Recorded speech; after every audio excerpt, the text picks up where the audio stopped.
Pendant 70 ans, la relation entre les États-Unis et le Canada était comme une force d'attraction. Elle était indissociable, incontestable, immuable. L'Amérique menait, le Canada suivait. L'Amérique achetait, le Canada vendait. Mais il y a 3 heures, cette force s'est rompue. Pendant que Washington était distrait par le dernier tweet, pendant que les commentateurs des chaînes d'information en continu débattèrent de la rhétorique sur l'immigration, Ottawa n'a pas crié au scandale. Pas de protestation, pas de conférence de presse pour se plaindre d'une prétendue injustice. Ils ont simplement appuyé sur la gâchette. Mark Carney vient de signer un document qui met fin au monopole de la MESCI, de Amérique d'abord, sur les ressources nord-américaines. Et le plus terrifiant pour la Maison-Blanche, c'est qu'elle n'a même pas été informée de la réunion avant que l'encre ne soit sèche. Ce n'est plus un différend commercial. Ce n'est plus une simple escarmouche tarifaire, c'est un divorce. Donald Trump a passé les 6 derniers mois à tenter d'accaparer le Canada, traitant un allié du G7 comme un État vassal, menaçant d'imposer des droits de douane de 25 puis de 50 exigeant une loyauté sans le moindre respect. Il pensait les serrer. Il pensait exercer une pression sur un point faible. Il se trompait. Il ne les serrait pas. On les poussait à la porte. Et maintenant, les conséquences vont se faire sentir sur votre portefeuille, votre épargne retraite et vos courses. Dans les 40 prochaines minutes, je vais vous expliquer précisément ce qui vient de se passer. Nous allons examiner les chiffres que la Maison-Blanche tente de dissimuler. Nous allons vous montrer les registres de vols secrets à destination de Bruxelles que l'équipe de renseignement de Trump a manqués. Et nous allons vous expliquer pourquoi Mark Carney, le banquier central, le stratège discret, vient d'infliger à Donald Trump la plus grande défaite de sa présidence sans même hausser le ton. Vous assistez à un tournant historique en direct. Et si vous êtes aux États-Unis, vous devez vous préparer à l'impact. C'est le moment décisif. Alors, allons droit au but. Que s'est-il réellement passé aujourd'hui? À 4h00, heure de l'Est, alors que Washington dormait, le bureau du Premier ministre Mark Carney a publié une déclaration conjointe avec l'Union européenne et le Japon. On l'appelle le Pacte pour la sécurité des approvisionnements critiques. À première vue, cela semble ennuyeux. Cela ressemble à de la paperasserie bureaucratique. C'est exactement l'image que Carney souhaite donner. Car si vous lisez les petits caractères, comme nous l'avons fait, c'est un séisme géopolitique. Voici le résumé. Pendant des décennies, les États-Unis ont bénéficié d'un accès privilégié aux ressources canadiennes. Pétrole, bois d'œuvre, aluminium et surtout minéraux critiques. Ces mêmes minéraux qui entrent dans la composition de votre iPhone, de votre Tesla et du chasseur F-35. C'était une règle tacite. L'Amérique se sert d'abord. Ce matin, cette règle a été abolie. Le nouvel accord oblige juridiquement le Canada à réserver 40% de sa production de minéraux critiques à l'Union européenne et au Japon pour les 10 prochaines années. En échange, ces pays investissent massivement dans les infrastructures. Et voici le point crucial. Un prix plancher garanti, indépendant du dollar américain. Vous comprenez ce que cela signifie? Cela signifie que le Canada vient de vendre les minéraux dont les usines américaines comptaient. Trump a menacé d'imposer des droits de douane sur les produits canadiens pour les contraindre à un mauvais accord. Il pensait pouvoir prendre le marché américain en otage. Il a déclaré: Si vous ne faites pas ce que je dis, vous perdez l'accès aux consommateurs américains. Carney a encaissé cette menace sans sourciller. Il a simplement trouvé de nouveaux clients. Il a prévendu le stock. C'est l'équivalent d'une. Un propriétaire menace d'expulser un locataire pour découvrir que celui-ci a déjà acheté une somptueuse villa dans la même rue et déménagé ses meubles en pleine nuit. L'ascendant est perdu. Trump s'est levé ce matin, prêt à intimider le Canada et à le contraindre à la soumission à la table des négociations. Mais lorsqu'il s'y est installé, la chaise était vide. Le Canada ne négocie plus l'accès au marché américain, car il vient d'être remplacé. C'est une leçon magistrale de manipulation qui plonge l'administration Trump dans un véritable cauchemar. Le Canada a besoin de ses matières premières. Le secteur de la défense américain a besoin de cobalt et de lithium canadien. Il n'a pas le choix. Et maintenant, il doit se ranger derrière l'Allemagne. Il doit se ranger derrière le Japon. C'est la première fois dans l'histoire moderne que les États-Unis sont traités comme un partenaire de second plan, dans leur propre hémisphère. Et le responsable ne crie pas lors de rassemblements. Il n'insulte personne. Il est assis à Ottawa, les yeux rivés sur un tableur, et constate que les chiffres correspondent exactement à ce qu'il avait prévu.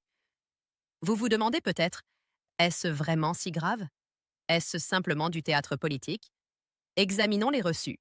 Examinons les données concrètes qui prouvent qu'il ne s'agit pas d'un exercice. Premier élément, la réaction du marché. Regardez l'écran. Voici le cours des actions de 3 grands fabricants américains de batteries pour véhicules électriques à 9h30 ce matin. Baisse de 8%, 12% et 15%.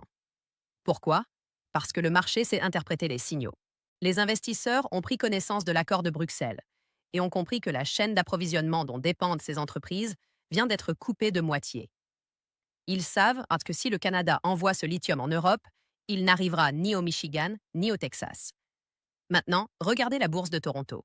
Le secteur minier est en hausse, le secteur de l'énergie est au vert, le marché tranche et il affirme que le Canada vient de gagner. Deuxième élément, les temps d'attente à la frontière. Nous recevons des informations du pont Ambassador, le point de passage frontalier le plus fréquenté d'Amérique du Nord. Habituellement, un ralentissement à cet endroit est une mauvaise nouvelle pour le Canada. Mais aujourd'hui, le ralentissement se produit du côté américain. Les agents des douanes américaines seraient débordés. Des rumeurs circulent concernant de nouvelles directives du département de la sécurité intérieure visant à inspecter les biens stratégiques. Or, le problème est le suivant. Les camions ne sont pas là. Des images de drones montrent une baisse de 20% du trafic commercial. Aujourd'hui, le volume de marchandises se dirige vers le sud. Il ne s'agit ni d'une grève ni d'un blocus, mais d'une simple redirection. Ces marchandises sont acheminées par voie ferroviaire vers les ports de Montréal et de Vancouver. Elles se dirigent vers l'est et l'ouest et non vers le sud. Troisième preuve, la note de service qui a fuité. Une note interne du département du commerce américain a fuité il y a environ 1 heure. Nous ne pouvons pas vous la montrer en entier, mais je peux vous lire une phrase. On y lit. Les niveaux actuels des stocks de nickel transformés permettent 45 jours de production. Il faudra 6 mois pour sécuriser un approvisionnement alternatif en provenance d'Indonésie. Vous avez bien compris? 45 jours. Trump se comporte comme s'il avait tout son temps. Il fait comme si le Canada était au pied du mur. Mais la réalité, c'est que les usines américaines n'ont plus que 45 jours avant d'être à court de matières premières pour fabriquer des voitures et des batteries. Et Carney le sait. Il a parfaitement calculé son coût. Il a attendu que les stocks américains soient faibles avant de signer l'accord avec l'Europe. Il a créé une pénurie artificielle. Voilà ce qui arrive quand on oppose une star de télé-réalité à un banquier central. L'un se soucie de son audience, l'autre de son influence. Trump a été... C'est comme jouer aux dames. Carney joue aux échecs en 3D et il vient de prendre l'arène. Pour comprendre ce phénomène, il faut saisir la psychologie de Donald Trump. Trump fonctionne selon un modèle très simple, la domination. Il considère chaque interaction comme un jeu à somme nulle. Pour qu'il gagne, il faut que vous perdiez. Il croit que, grâce à la taille de l'économie américaine, il peut toujours dicter les règles. Il pense que la peur est la seule monnaie qui compte. Depuis 1 an, il utilise la peur contre le Canada. Il a menacé l'accord sur l'automobile. Il a insulté leurs dirigeants. Il a menacé de militariser la frontière à cause des demandeurs d'asile. Il a traité le Canada non pas comme un partenaire, mais comme un problème. Il pensait que le Canada céderait. Il pensait que leur politesse était un signe de faiblesse. Il pensait que, puisqu'ils ont besoin de nous, ils encaisseraient tous ces abus. Mais Trump a commis une erreur de calcul fatale. Il a oublié que le Canada a des alternatives. Voyez-vous, Trump est resté bloqué en 1985. Il croit que le monde tourne encore entièrement autour du consommateur américain. Il pense que s'il ferme le marché américain, d'autres pays mourront de faim. Mais nous sommes en 2026. Le monde a changé. L'Europe, l'Asie, en manque d'énergie et de minéraux, cherche désespérément à se libérer de sa dépendance à la Russie. Elle est affamée de nourriture et d'engrais. Carney l'a compris. Il a une vision globale du monde que Trump ne comprendra jamais. Pendant que Trump proférait des menaces, Carney passait des coups de fil. Et maintenant, Trump perd le contrôle, car son arme favorite, les droits de douane, est inefficace ici. Réfléchissez-y. Si Trump impose des droits de douane sur les produits canadiens maintenant, que se passe-t-il? Le Canada a déjà vendu ses marchandises à l'Europe. Il ne cherche plus à les exporter. On ne peut pas taxer ce qu'on n'achète pas. Trump est là, armé, prêt à tirer, mais le Canada a déjà quitté la pièce. Et on sent la panique s'installer. Regardez son fil d'actualité ce matin. Des messages frénétiques en majuscules, des points d'exclamation, traitant Carney de traître au continent et l'UE d'escroc. Ce n'est pas le discours d'un homme qui gagne, c'est celui d'un homme qui réalise qu'il a été dupé. Il tente de remobiliser ses partisans. Il tente de faire croire à une attaque contre l'Amérique. Mais au fond, ses conseillers connaissent la vérité. Ils savent qu'ils ont poussé le Canada trop loin. Et maintenant, le Canada a riposté. Le pire pour Trump, c'est qu'il ne peut pas régler la situation d'un coup de fil, ni d'un meeting. Les contrats sont signés. Les navires sont réservés. Le changement de cap est légal et contraignant. Trump est pris au piège de ses propres erreurs. Il a détruit la confiance. Et maintenant, il en paie le prix. Parlons maintenant de Mark Carney. Si vous ne connaissez pas son parcours, il est essentiel de comprendre qui il est. Il a dirigé la Banque du Canada pendant la crise financière de 2008 et a évité au Canada le pire. Il a ensuite été recruté pour diriger la Banque d'Angleterre. C'est un technicien. C'est un spécialiste des systèmes. Il ne se fie pas à son intuition. Il analyse les risques. Lorsque Trump a commencé à menacer le Canada, Carney n'a pas réagi avec colère. Il n'a pas entamé de polémique sur Twitter. Il n'a pas insulté Trump. Il est resté silencieux. Ce silence était dangereux. Carney comprend quelque chose que Trump ignore. La souveraineté ne consiste pas à brandir son drapeau. La souveraineté, c'est la liberté de choix. La souveraineté, c'est avoir le pouvoir de dire non. Et pour dire non aux États-Unis, il faut un plan B. Ce que Carney a accompli est historique. Il a redéfini la place du Canada dans le monde.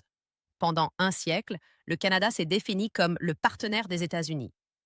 Carney redéfinit le Canada comme la superpuissance mondiale des ressources. Il mise sur un constat simple. Le monde a besoin de ce que le Canada possède. Le monde a besoin d'eau douce. Le monde a besoin d'uranium. Le monde a besoin de potache.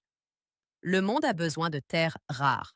Carney affirme, nous sommes ouverts aux affaires, mais nous ne tolérons pas l'intimidation.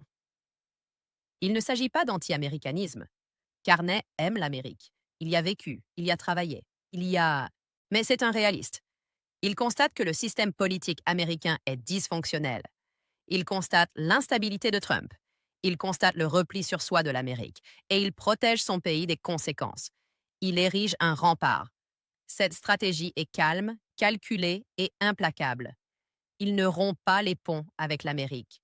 Il construit simplement 5 autres ponts pour que le pont américain ne soit pas la seule voie de sortie. Et c'est pourquoi elle est si efficace. Difficile de la diaboliser. Il ne s'attaque pas à la Constitution américaine. Il signe simplement des accords commerciaux. Il fait des affaires, tout simplement. Comment Trump peut-il lutter contre cela?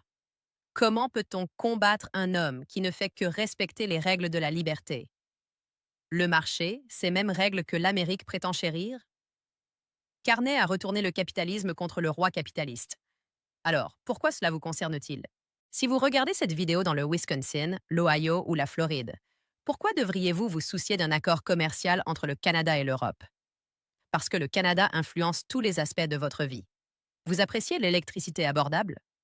Le Canada fournit une part importante du réseau électrique américain. Vous appréciez les logements abordables? Le bois canadien sert à construire les maisons américaines. Vous conduisez une voiture? Le pétrole canadien alimente les raffineries américaines. Si cette rupture se poursuit, si ce fossé se creuse, les conséquences se feront sentir jusque dans votre foyer. Imaginons la situation. Si le Canada privilégie la vente de pétrole aux marchés asiatiques via l'expansion des nouveaux oléoducs, l'approvisionnement des raffineries du Midwest américain diminue. Le prix de l'essence augmente. Pas de quelques centimes, mais d'1 $, voire 2.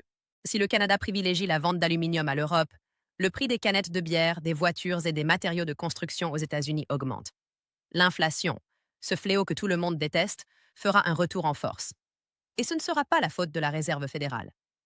Ce sera parce que la chaîne d'approvisionnement bon marché et fiable vers le nord a été rompue. Et c'est plus important que l'argent. C'est une question de sécurité. Nous vivons dans un monde dangereux. Russie, Chine, Moyen-Orient. L'instabilité est partout. Pendant des générations, les Américains ont dormi sur leurs 2 oreilles, sachant qu'au moins leur frontière nord était sûre. Au moins, leur voisin du nord était un ami. Trump est en train de tout détruire. Il transforme un ami en concurrent. Imaginez un monde où le Canada est neutre. Pas hostile, simplement neutre.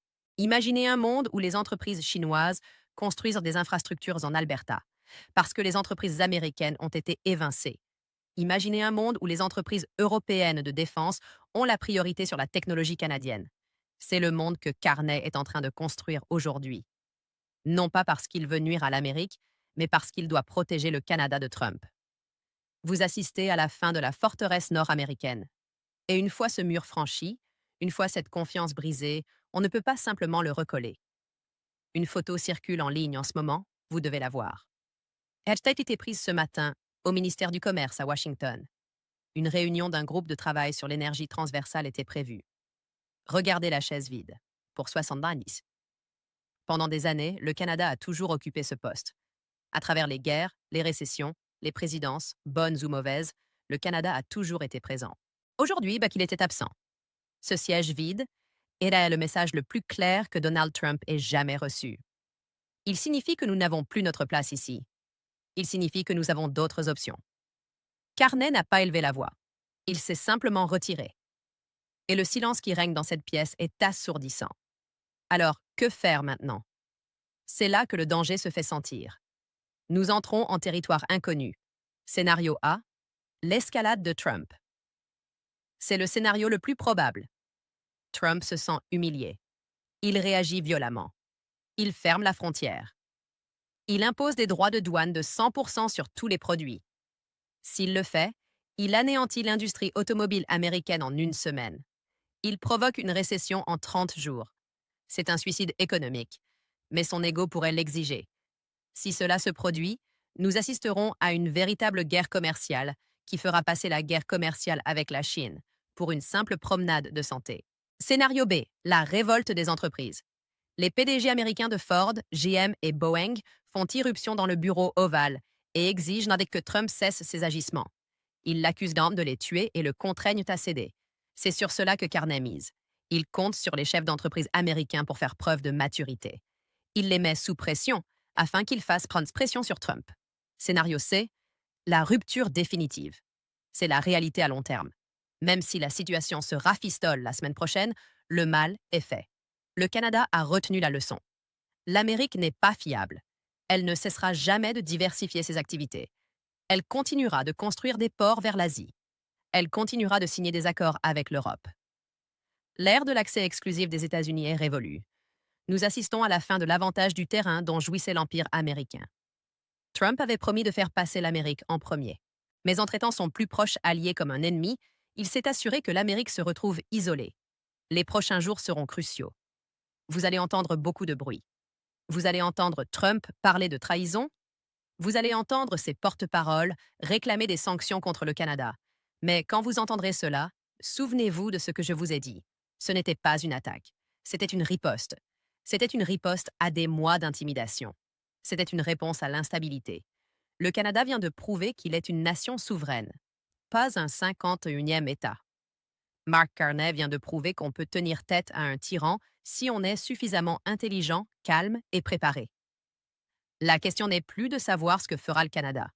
Ils ont fait leur choix. La question est, l'Amérique est-elle capable d'admettre son erreur? Donald Trump est-il capable d'humilité? Si la réponse est non, alors préparez-vous, car la frontière que vous pensiez n'être qu'un trait sur une carte est sur le point de devenir un mur bien réel et très coûteux. Et nous allons en payer le prix pendant toute une génération. Cette affaire évolue rapidement. Nous surveillons les ports, nous surveillons les marchés, et nous attendons la réaction de la Maison-Blanche. Pensez-vous que Carney est allé trop loin, ou était-ce le seul moyen d'attirer l'attention de Trump? Le Canada a-t-il raison de chercher d'autres partenaires? J'aimerais connaître votre avis dans les commentaires. C'est un débat nécessaire. Et si vous voulez connaître la vérité sur ce qui arrive à votre économie, la vérité que les grands médias ont trop peur de vous dire, abonnez-vous et activez les notifications. Nous sommes les seuls à suivre cette piste. Merci d'avoir regardé. Restez vigilants.